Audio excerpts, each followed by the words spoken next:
ओडिशार स्वर ओडिशार दाबी ओडिशार उत्कल गौरव मधुबाबूंकर पुण्यतिथि अवसर रे ए अनुष्ठान को आसवा निश्चित भाव में मो पाई एक सौभाग्यर कथा।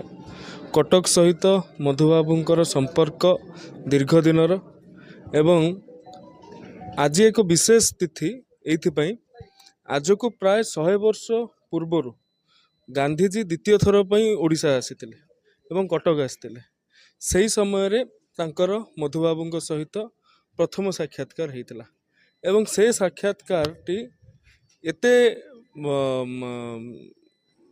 व्याप्त होता एते गुरुत्वपूर्ण होता जे गांधीजी मधुबाबू को अनुरोध करते तांकर गुजरात रे उत्कल टैनरी भली एक अनुष्ठान को प्रतिष्ठा करने। तेणु विशेष भाव में आज दिनटी आम अत्यंत गौरवशाली।